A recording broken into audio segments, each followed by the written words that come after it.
চলে এসেছি এক গুপ্তধনের সন্ধানে। গুপ্তধনটা আছে কিন্তু এইখানটাতে। আপনারা হয়তো ভাবছেন যে সোনা রূপো টাকা পয়সা মোহর ইত্যাদি, কিন্তু এই গুপ্তধন কিন্তু সেই গুপ্তধন নয়।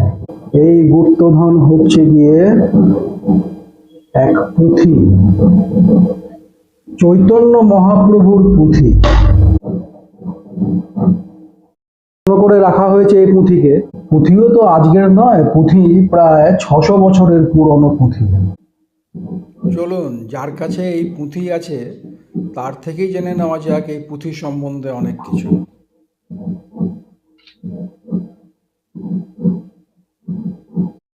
এই পুঁথি আপনার কাছে কিভাবে আসলো? আমরা আজকে মোটামুটি 5 পুরুষ আমরা সেবা করছি। প্রায় আমি, আমার বাবা, আর তার যে বাবা ছিল সে 3টা পুরুষ, মানে আমি দেখতে পাচ্ছি, আর তার যে বাবা ছিল সে করে গেছি। তার আগে যেটা শোনা যে এখানে মহাপ্রভু যাওয়ার সময় বোল গাছের নিচে এই পুঁথিটা রেখে যায়। কোন গাছের নিচে? বোল মানে বকুল গাছ, যেটাকে বলে। হ্যাঁ, বকুল গাছের নিচে পাওয়া যায়। একটা পাথর ছিল, এখানে বিশ্রাম নিয়েছিলেন ওইখানে। আচ্ছা। তো ওইখানেই পাওয়া যায় আর কি। নিয়ে পরে সেই তখন থেকেই আমার মানে ওইখানে মন্দির হয়, তারপরে গাছটা কাটা হয়, আমাদেরই পূর্বপুরুষ কেটেছিলেন। তারপরে আমরা সেবাই এইটা এখন আমরাই মানে আমাদের দায়িত্বে থাকে আর কি। এখানে থাকে বৈশাখ মাসে কীর্তনের সময় মন্দিরে নিয়ে যাওয়া হয়। ওখানে 12 দিন 14 দিন কীর্তন হয়, ওখানে রাখা হয়। ততদিন পর্যন্ত আমাদের এখানে মানে সেবা করা হয়। 3-4টা তো আমি মানে বলে দিতে পারবো। আমার নাম মিঠুন ব্যানার্জি, আমার বাবা মিঠুন ব্যানার্জি, আমার বাবা কৃষ্ণপদ ব্যানার্জি, আমার দাদু অনিল ব্যানার্জি, অনিল ব্যানার্জির বাবা রাধারমন ব্যানার্জি। মানে এই 4টা পর্যন্ত বলতে, তারপরটা ঠিক আমার মানে খেয়াল নেই আর কি। আমার দাদুর বাবা পর্যন্ত বলতে পারি। পুঁথিটা একটু দেখাবেন ভালো করে? হ্যাঁ, অপ্রাকৃত আর পালি ভাষা মিশ্রণ এরকমই একজন বলে গেছিলেন আর কি, একজন কীর্তনিয়া এসেছিলেন। আচ্ছা, এই পুঁথির ব্যাপারে আপনি কোথাও যোগাযোগ করেছিলেন? হ্যাঁ, আমাদের এখানে এসপি সাহেব যে ছিলেন সে নিয়ে এসেছিল কলকাতা থেকে, মানে একজন বিশেষজ্ঞকে। তো তারা পড়েছিলেন, ওনারাই বলে গেছিলেন যে অপ্রাকৃত আর পালি ভাষা মিশ্রণ, যেটা কি লেখা আছে সেই জিনিসটা উদ্ধার করতে পারেন। কলকাতা থেকে অনেক লোকই এসেছিল আর কি। ওই ডিএম এর সঙ্গে একজন এসেছিলেন এখানে কাজ করার, সে অনেকটা সাজাই দিয়ে গেছিলেন, কাগজ দিয়ে দিয়ে, দেখতে পাচ্ছেন? আচ্ছা। এই কাগজ দিয়ে দিয়ে সাজাই দিয়ে গেছিলেন, আর ওইভাবেই রাখা আছে।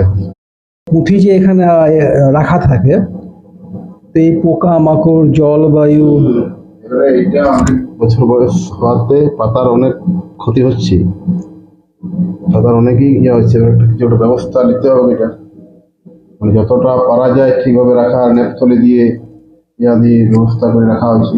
অনেক পুরনো তো, ন্যাপথলিন দিয়ে রাখা হয়েছে। নেপথলিন দিয়ে রাখা হয়েছে।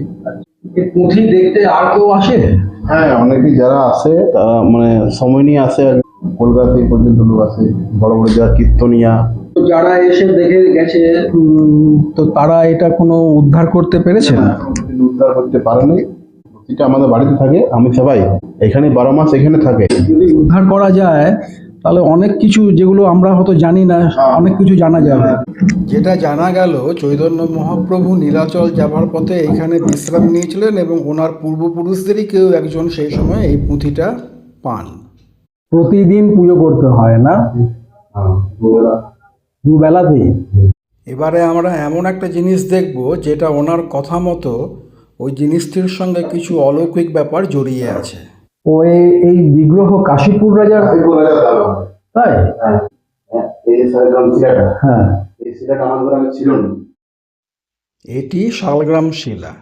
ওনার কথা মতো এই শালগ্রাম শিলা কাশীপুর রাজা ওনাদের দান করেছিলেন। কাশীপুর রাজা দান ধ্যানের জন্য খুব নামী। একবার উনি ঠিক করলেন যার বাড়িতে শালগ্রাম শিলা আছে তাকে জমি দান করব।